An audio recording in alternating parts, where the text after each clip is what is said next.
जय श्री राम। आज का टॉपिक क्या है? हमारी सभाओं का संदेश। सभाएं तो सबको पता है कि सभाएं क्या होती है ना। लेकिन जो हमारी पहले की सभाएं थी वो क्या थी, है ना। पहले जितने भी लोगों के हम बीच में बैठते थे और जब हम अपनी सभा या मीटिंग लगा लेते, अपन मीटिंग भी कह सकते हैं कि जब हमने मीटिंग लगा के हम बैठते थे तो अक्सर जो हमारी चर्चाएं होती थी वो काहे के लिए होती थी? नशे के लिए होती थी, है ना। लेकिन जब हम एनए के कार्यक्रम में शामिल हुए, जब हमने 12 कदमों को पढ़ा और 12 कदमों को सीखने के बाद हमें यह बताया गया कि इसके अलावा भी एक मीटिंग होती है। और वो कौन सी मीटिंग है? सुधार की मीटिंग होती है ना। तो पहले जो हम सभाएं करते थे वो काहे की सभाएं करते थे? बिगड़ने की सभाएं करते थे, नशा करने की सभाएं करते थे। लेकिन जब हम यहां आए तब हमें पता चला कि एनए के कार्यक्रम में हम आज शामिल हुए हैं और आज हम ऐसी समाज में बैठेंगे जहां सिर्फ एक ही टॉपिक रहती है कि हमें नशे से कैसे दूर रहना है। और हमें हर दिन एक ही चीज बताई जाती है कि हर दिन हमें कोशिश करनी है कि आज के दिन हमें नशा नहीं करना है। तो आज जो हमारी सभाओं की बात हो रही है, अपन मीटिंग भी कह सकते हैं, आज जो हमारी मीटिंग है, जो पहले हमारी मीटिंग होती थी आज हमें उसका बहिष्कार करना। जो हमारी नशे की मीटिंग होती थी, लड़ाई झगड़े की मीटिंग होती थी, मारपीट की मीटिंग होती थी, आज हमें उसका बहिष्कार करना है। और आज हमें ऐसी मीटिंग में बैठना है जहां सिर्फ सुधार की बातें होगी, हमारे जीवन सुधरने की बातें होगी, हमारे जीवन बढ़ाने की बातें होगी, हमारे भविष्य के बारे में बात होगी, हमारे परिवार के बारे में बातें होगी, हमारे खुद के बारे में बातें होगी। और हमें यह बताया जाएगा कि आप नशे से किस प्रकार से दूर रह सकते हैं। तो हमें कौन सी सभा को चूज करना है? इस सभा को चूज करना है जो हमने पहले चूज किया था। हमें ऐसी सभाओं को चूज नहीं करना है जिनके कारण आज हम यहां आके बैठे। लेकिन जब अपन वो सभा करते थे, है ना, उसका रिजल्ट क्या मिला कि हम यहां आ गए। लेकिन मीटिंग दोनों है, लेकिन अंतर देखिए, वो मीटिंग की है तो हम कहां आ गए? यहां। लेकिन ये मीटिंग करेंगे तो हम कहां पहुंचेंगे? अपने भविष्य की ओर। कितना फर्क है दोनों मीटिंग में? है, क्योंकि ये सुधार की मीटिंग है। यहां हमें हर दिन यही बताया जाता है कि आपको सुधरना है, आपको अपने परिवार के प्रति अच्छा रवैया रखना है, आपको अपने परिवार के साथ रहना है, अपने बीवी बच्चों के साथ रहना है और अपने भविष्य के बारे में प्लानिंग करनी है कि हमें अपना भविष्य कैसे बनाना है। हम पहले ऐसा नहीं था कि हम चर्चाएं नहीं करते थे सभाओं में, हम चर्चाएं करते थे, लेकिन जब 2 पैक अंदर चली जाती थी तब चर्चा करते थे, है ना। और उस चर्चा का रिजल्ट क्या होता है? शून्य। क्योंकि नशे में जो भी फैसला लिया जाता है वो कभी फाइनली रिजल्ट नहीं दे पाता। उसका कारण क्या है कि ना हमारा तन हमारे बस में रहता है, ना हमारा मन। और जब तक तन और मन हमारे बस में नहीं रहेगा तब तक हम जीवन का कोई बहुमूल्य फैसला नहीं ले सकते। इसलिए मेरे दोस्तों, आप ऐसी सभाओं को चुने जिससे आपका भविष्य बने, ना कि ऐसी सभाओं को चुनिए आप जिससे आपका भविष्य बिगड़े। बिगड़ने वाली भविष्य चुनना है ना। अपने जीवन को अगर सुधारना है तो हमें ऐसी सभाओं की बातें सुननी है जहां अच्छी बातें हो, जहां सकारात्मक बातें हो, नकारात्मक बातें ना हो। और हमें पहले भी हमने आपको बताया है कि अगर कहीं ज्ञान की बात हो रही है तो हमें जरूर सुनना चाहिए, क्योंकि जीवन में कभी ज्ञान हमारा पूरा नहीं हो सकता, चाहे हमारा पूरा जीवन निकल जाए। आज हम आपको पढ़ा रहे हैं, लेकिन हमें भी अगर कहीं ज्ञान की बातें मिलती है तो हम तुरंत उसको ग्रहण करते हैं, क्योंकि ज्ञान कभी ओवर नहीं होता कि ओवरफ्लो हो जाएगा और इसका रिजल्ट गलत निकलेगा। नहीं, ज्ञान की बातें हो रही तो ज्ञान लीजिए, लेकिन ऐसी सभाओं का बहिष्कार करिए जिसके कारण आज आपकी स्थिति ये हो गई। ऐसी सभाओं का आज हमें बहिष्कार करना है। लेकिन उस सभा का बहिष्कार करेंगे और इस सभा का क्या करेंगे? हम ग्रहण करेंगे। इस सभा का आज हम ग्रहण करेंगे और इस सभा से आज हम ये सीखेंगे कि हमें नशे से कैसे दूर रहना है। जो मीटिंग हमने पहले की, आज उसका रिजल्ट हमें यहां आके मिल गया। लेकिन आज जो हमें मीटिंग करनी है, इसका रिजल्ट हमें बाहर जाके देना है कि हमने अपनी मीटिंग में ये सीखा है कि हमें अपने नशे से किस प्रकार से दूर होना है, और हमारी प्रक्रिया ये रहेगी कि सुबह हम उठेंगे और सबसे पहले प्रक्रिया ये रहेगी कि हम अपने तन और मन को ये कहेंगे कि आज के दिन हमको नशा नहीं करना है, और आज के दिन अगर आपका अच्छा जाएगा तो आने वाला कल आपका अच्छा जाएगा। अगर आज आपका दिन अच्छा नहीं है तो हम कैसे मान लें कि कल आपका दिन अच्छा होगा नहीं, क्योंकि हमारे हाथ में क्या है, आज, हमारे हाथ में कल नहीं, वर्तमान से तो भविष्य से है ना, हमारे हाथ में आज कल नहीं है। तो पहले बेहतर किसको बनाना है, आज को बेहतर बनाना है, और जब आज को बेहतर बनाएंगे तो ऑटोमेटिक उसका जो फर्क पड़ेगा वो कल में पड़ेगा, और जब कल का रिजल्ट आएगा तो हमारा पॉजिटिव आएगा, है ना। तो आज हम पढ़ रहे हैं किन किन बातों को, हमारी सभाओं के बारे में। तो हमारी सभा पहले भी लगती थी, लेकिन जो हमारी पहली सभा थी वो नशे पे लगती थी, लेकिन आज जो हमारी सभा लग रही है वो हमारे जीवन के सुधार के लिए सभा लग रही है। और मीटिंग में आपको ये बताया जा रहा है कि आपको उस सभा का बहिष्कार करना है और इस सभा को आपको अपनाना है, क्योंकि जिसमें हमारा फायदा हो। अक्सर लोग अपना फायदा देखते हैं, तो फिर हमें अपने जीवन चुनने का फायदा क्यों न देखें हम। भाई जीवन से बड़ा तो कोई बिजनेस नहीं है ना। सबसे पहले अगर हमारा जीवन रहेगा तब ना हम कोई बिजनेस करेंगे। अगर आप जीवित रहेंगे, आपकी बॉडी कंप्लीट रहेगी, तब ना आप कोई बिजनेस धंधा या कुछ कर पाएंगे। जब आप नहीं रहेंगे, आपकी बॉडी नहीं रहेगी, तो फिर आपका पैसा क्या काम आएगा, नहीं आएगा। तो सबसे पहले अगर अपने आप को सुरक्षित रखना है तो किसे रखना है, खुद को रखना। जब आप अपने आप को खुद को अच्छा रखने लगेंगे तब आपके जो बगल वाले रहेंगे, तो जब आप अपना केयर करेंगे तब आप उसका भी केयर करने लगेंगे। लेकिन अभी जो हमारा चल रहा है, तो जब हम अपना केयर नहीं कर पा रहे हैं तो हम अपनी फैमिली का केयर क्या करेंगे, क्या कर पाएंगे, है? जब हमें अपनी सोच नहीं है तो हम दूसरे की सोच कैसे रख ले। पहले हमें अपने आप से प्यार करना पड़ेगा, तभी हम जाके दूसरे से प्यार करेंगे, ठीक है ना। तो स्वभाव का मतलब आप समझ गए सब लोग, है ना। अब हमें अपने जीवन की जो आगे भी सभा लगानी है, यहाँ से निकलने के बाद भी, तो हमें ऐसी सभा लगानी है जो हमारे पक्ष की बातें हो, हमारे पॉजिटिव बातें हो, निगेटिव बातें ना हो। हमें नशे वाली सभा में नहीं बैठना है, हमें ऐसी सभाओं में बैठना है जहाँ अच्छी बातें हो, अच्छे लोग हो, अच्छे लोगों का साथ करिए, अच्छे लोगों के साथ बैठिए, अच्छे लोगों के साथ उठिए। लेकिन हमेशा ये ध्यान रखिए कि हमारा मोटिव क्या है, हमारे जीवन का लक्ष्य क्या है। जब तक आप अपने जीवन के लक्ष्य को नहीं पहचानेंगे तब तक आपका कभी भविष्य बनने के लिए तैयार नहीं होगा। तो अभी हमारा यहाँ से निकलने के बाद सिर्फ एक ही लक्ष्य रहेगा, क्या, नशे से दूर रहना। हमारा पहला लक्ष्य यही रहेगा यहाँ से निकलने के बाद कि हमें अपने नशे से कैसे दूर रहना है, और जब आप इससे दूर रहेंगे तभी आपका आगे चल के भविष्य बनेगा। लेकिन अगर आप ये लाइन भूल जाएंगे कि यहाँ से निकलने के बाद ये सोचने लगेंगे कि नहीं अभी ये मोटिव खत्म हो गया है, हमें कोई दूसरा चिन्हित कर लेना है, तो मैं कभी आपको कंप्लीट नहीं मानूंगा। क्योंकि जब आप पूरी तरह ठीक नहीं हो पाएंगे तब तक आप कुछ कर पाएंगे क्या, यहाँ से आप निकलते भी हैं और अगर आप फिर से नशा चालू कर देंगे तो फिर आपका यहाँ रहने का कोई मतलब हुआ।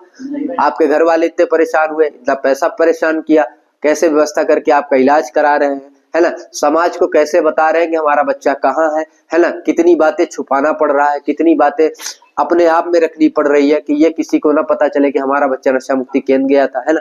ये ना पता चले कि हमारा पति नशा मुक्ति केंद्र से आया है। उसका थोड़ा सा क्या होता है कि व्यवहार थोड़ा सा चेंज हो जाता है। लेकिन इसके बाद भी, इतनी गतिविधियां होने के बाद भी हमारे जीवन में अगर बदलाव न आए तो हमसे बड़ा गंदा आदमी दुनिया में कोई नहीं। क्योंकि एक जानवर भी होता है ना अपने घर में। आप लोगों के याद, मान लीजिए हम लोग सिटी में रहते हैं, जो गांव में रहते हैं, एक जानवर को भी अगर थोड़ा सा खाना लेट हो जाता है इसका, या पानी लेट हो जाता है, तो वो मुंह से आवाज करने लगता है, मैं करने लगता है, और वो घर वाले समझ जाते हैं कि वो प्यासा है। तो क्या यार, हम इतने गए जुड़े हो गए हैं? हम तो इंसान है ना, वो तो पशु है यार। अगर पशु एक इंसान को समझ सकता है तो हम एक इंसान एक दूसरे इंसान को नहीं समझ सकते यार, है? तो हम क्यों नहीं समझना चाहते? कारण क्या है? कारण ये है कि आपके अंदर जो अहम भरा है, नशा तो है ये, उसके बाद आपके अंदर एक अहम भी बीमारी है। मेरे से बड़ा होशियार कोई नहीं है, मेरे से बड़ा पढ़ा लिखा कोई नहीं है, मेरे से बड़ा ताकतवर कोई नहीं है। ये सिर्फ हमारी एक जो सोच होती है ना, ये एक उसका विकार है। आदमी कहता है ना कि आज थोड़ा सा एसिडिटी विकार, वो एक विकार है, उपज है। जो फालतू चीजों की उपज होती है उसे कोई दूसरा नहीं उपज कर रहा, मैं खुद कर रहा हूं। तो नशे के साथ अपनी थोड़ा सा जो आपकी ये क्या कहते हैं इसको, मानसिकता है, सॉरी, है ना, मानसिकता है, उसे भी चेंज करिए आप। इंसान नशा तो छोड़ देगा, लेकिन अगर उसकी मानसिकता नहीं बदलेगी तो वो क्या सुधार की पूरी तरह रास्ते में चला जाएगा? है नशे के बाद उसकी मानसिकता अगर नहीं बदल रही है तो वो मानसिकता फिर से कहीं ना कहीं दूसरी जगह पे गलत चीजों पे उसकी मानसिकता फिर से चली जाएगी। और सबसे बड़ी बात ये होती है कि हमारा रिलैप्स होने का कारण यही होता है कि हम कुछ दिन तो नशे से दूर हो जाते हैं, लेकिन हम अपनी मानसिकता को नहीं बदल पाते, इसलिए आगे चल के हम 2-4 महीने में रिलैप्स हो जाते हैं। रिलैप्स का मतलब ये होता है कि हम फिर से नशा करने लगते हैं, है ना। आपको अभी लग रहा होगा रिलैप्स क्या है, तो रिलैप्स का मतलब ये है कि जैसे आप यहाँ से गए और अगर नशा कर लिए तो आपको एक नाम दिया जाता है कि आप रिलैप्स हो गए, है ना। तो अगर आप रिलैप्स नहीं होना चाहते, है ना, रिलैप्स नहीं होना चाहते, तो उसका सबसे बड़ा मुद्दा यह है कि अपनी भावनाओं को, अपनी मानसिकता को बदलिए। नशे के साथ जिस प्रकार से आपका जो दिनचर्या था, दिनचर्या आपका वही रहेगा, लेकिन जो आपकी सोचने की और करने की क्षमता है उसे थोड़ा सा बदल दीजिए, है ना। हर चीज का रिजल्ट तुरंत मत मांगिए, कोई भी काम करिए आप तो ये सोचिए कि उसमें थोड़ा धैर्य रखिए। अगर आपके अंदर धैर्य नहीं है तो फिर नथिंग, कोई मतलब नहीं। क्योंकि अगर ये सोचते हैं कि हम तुरंत, अब गूगल तो नहीं है यार, इंसान के बोल दिए तो हो गया, नहीं, इंसान मशीन नहीं है, इंसान और मशीन मशीन है। तो हमें उपेक्षा उतनी करनी चाहिए जितना हमसे हो सके, है ना। ऐसा नहीं है, अपनी मानसिकता को आप लोग बदलिए, अपनी भावनाओं को बदलिए। तन को साफ रखेंगे तो मन साफ रहेगा, और मन को साफ रखेंगे तो तन साफ रहेगा, है ना।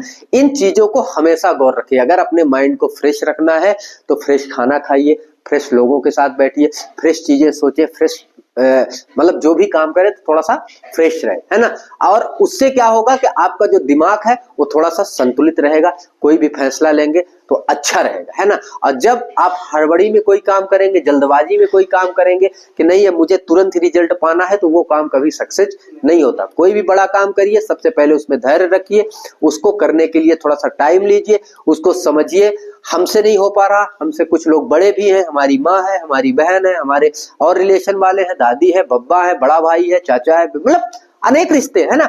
तो थोड़ा सा अगर मैं उनसे पूछ लेता हूं तो क्या मैं घट जाऊंगा यार? क्या घट जाऊंगा? नहीं। अगर ज्ञान थोड़ा सा कम है तो हम किसी से थोड़ा सा ज्ञान मांग रहे हैं ना, कोई हिस्सा तो नहीं मांग रहे हैं ना। और राय देने के लिए तो ऐसा कोई नहीं है कि जो आपको राय देने से मना कर देगा, है। पर उनके राय देने में हमारा भला अगर हो जाए तो हमारे जीवन में क्या दिक्कत है? अगर आपके कहने से मेरा भविष्य बन जाए, ऐसे कुछ शब्द आपके पास हो और आप मुझे कह दीजिए और मैं उन बातों को ग्रहण कर लूं, उससे अगर मेरा भविष्य बन जाए तो मुझे क्या दिक्कत है आपकी राय लेने में? ये बताइए। मुझे तो कोई दिक्कत नहीं होती। अगर ऐसी राय हमें कोई दे जिससे हमारा भविष्य बन जाए तो मैं उसकी राय लेने के लिए तैयार। लेकिन राय लीजिए, राय दी भी, देना भी चाहिए राय, है ना। उनको अगर अच्छा लगा या बुरा लगा तो वहां पे अगर वो समझदार आदमी है तो थोड़ा सा हमको बताएंगे कि ऐसा नहीं बेटा, ऐसा कर लो। तो जब उन्होंने ये लाइन कह दी तो उसमें हमें ध्यान भी देना चाहिए। ये नहीं कि नहीं आप गलत है मैं सही, ये मेरा क्या हो जाता है? अहंकार। ये मेरा ऐसा लगता है कि मेरे से बड़ा कॉन्फिडेंस किसी के अंदर है यही नहीं, ऐसा नहीं। बस ये हमारे अंदर आ जाता है, ये हमारे अंदर नहीं होना चाहिए, ठीक है ना। और दूसरी बात, हम नशा कब छोड़ेंगे? जब हम स्वयं की इच्छा हमारे अंदर जागृत होगी, है ना। अगर आप नशा छोड़ना चाहते हैं तभी हम आपकी मदद कर पाएंगे। अगर आपने अपने मन में यह बना लिया है कि जीवन में हमें नशा नहीं छोड़ना है तो आपको दुनिया में कोई ठीक नहीं कर पाएगा। लेकिन एक चीज हमेशा नोट रखना कि अगर आपकी 100 इंद्रियों में एक इंद्री भी आपकी ये कह रही है कि आप नशा छोड़ देंगे तो 99% जो इंद्रिय है उसके साथ हम खड़े। 1% आपको खड़े होना है और 99% हम आपके साथ खड़े रहेंगे और हम आपको बता रहे हैं कि आप नशे से दूर हो जाएंगे। लेकिन 100 इंद्रियों में एक इंद्री आपकी भी जगनी चाहिए कि हमें नशे से दूर होना है। सुधरने में हम कब मदद करेंगे? जब आप खुद सुधरना चाहेंगे। अगर आपके अंदर ये आके बैठ गया है कि दुनिया का कोई भी इलाज करवा लो मैं नहीं ठीक होऊंगा, तो आप कभी ठीक नहीं हो पाएंगे। तो अगर आपको उससे फायदा हो, मैं एक लाइन और कहूंगा, अगर आपको ना सुधरने में फायदा हो तो आप मत सुधरिए, कंप्रो कर लीजिए, कि आप जब बिगड़े थे तो कितना आपने बना लिया, और एक बार कंप्रो कर लीजिए कि सुधर जाइए, और फिर 2-4 महीने उसमें कार्य करिए और दोनों का मिलाप करिए कि किसमें बढ़ता है किसमें घटता है, जिसमें आपका बढ़ेगा उसमें आप चले जाइए। लेकिन मौका तो देना चाहिए ना। अगर अपने आप को बिगड़ने का मौका हमने दिया है तो हमें अपने आप को सुधरने का भी मौका देना चाहिए। इंसान का कर्तव्य होता है और हमेशा अपने कर्तव्य का पालन करना चाहिए। जो इंसान अपने कर्तव्यों का पालन नहीं करता उसका कभी पालन जीवन में नहीं होता। क्योंकि जो अपने कहता है आदमी ना कि आज आप अपनी जिम्मेदारी से भाग रहे हो, जब आज आप अपनी जिम्मेदारियों से भाग रहे हो तो आपको जिम्मेदारी देने के लिए कौन खड़ा रहेगा? अपनी जिम्मेदारी को छीन लो कि ये मेरी जिम्मेदारी है, मुझे ये काम करना है। लेकिन आप जब अपनी जिम्मेदारियों से भागेंगे तो किसी ना किसी को तो ये जिम्मेदारी दी जाएगी, क्योंकि किसी के बिना किसी का काम नहीं रुकता। वहां पे हमें एक आदमी खड़ा करना पड़ेगा, उसका रिजल्ट अच्छा मिले या बुरा मिले, लेकिन आदमी प्रैक्टिकली करने के लिए वो काम किसी ना किसी को तो देगा ना। तो जो हमारा हक है हमें अपने हक से भी दूर नहीं जाना है। हमें ऐसी सभाओं का विचार करना है जिससे हमारी लाइफ बने। हमें ऐसी सभाओं का विचार नहीं करना है जिससे हमारा जीवन नष्ट हो। ठीक है, अपने अंदर सोच रखिए, सकारात्मक सोचे रखिए। अपने आप को, जो आपके अंदर इंद्रियां हैं, एक इंद्री को ये कहिए कि हमें नशा छोड़ना है। 100 इंद्रियां हैं, 99 इंद्रियों को हम जगाएंगे कि आपको नशे से कैसे दूर होना है। लेकिन सबसे पहला काम आपका ये होना चाहिए कि आपके अंदर 1% जब तक नहीं आएगा कि हमें अपने नशे से दूर होगा, तब तक हम कभी 99% आपको ठीक नहीं कर पाएंगे। क्योंकि अगर आपने ये सोच के बैठा है कि 99% मैं नहीं सुधरूंगा तो 1% हमारा कभी हावी होगा नहीं होगा। लेकिन अगर आप 1% सोच लेंगे तो हम कम से कम ये तो है कि आप लड़ना चाहते हैं, और लड़ना चाहिए इंसान को अपने जीवन का। आदमी कहता है कि यार इतनी बड़ी बड़ी जंग लोग जीत जाते हैं, ये आप मान लीजिए कि आपने एक जंग ही लड़ी है, पर इस अगर जंग को हार गए तो आपकी कितनी बदनामी होगी कि पहले तो आपने बेमतलब की लड़ाई शुरू की, भाई ऐसा है ना, बेमतलब का नशा शुरू किया, और फिर जब आपको ये हुआ कि चलो आज इसका नशा छुड़वाने के लिए भेज दिए, तब भी नहीं कर पाए। इसमें गलती किसकी निकल रही है? आपकी निकल रही है ना। तो अगर अपने जीवन को दोस्तों सुधारना है तो आपको अपने नशे से दूर होना है। ठीक है, अपनी बातों को ध्यान रखिए, अपने कर्मों का ध्यान रखिए, अपनी तन को साफ रखिए, अपने मन को साफ रखिए, अच्छे विचार रखिए, अच्छे विचार बांटिए, अच्छा खाइए, अच्छा सोइए, अच्छे लोगों के साथ रहिए, और सबसे बड़ी बात है कि ऐसे सभाओं को अटेंड करिए जिन सभाओं में अच्छी बातें हो, हित की बातें हो, ना कि नशे की बातें हो, घर बर्बाद करने की बातें हो। हमें ऐसी सभाओं में नहीं बैठना है, हमें ऐसी सभाओं में बैठना है जिससे हमारा भविष्य बने। जय श्री राम।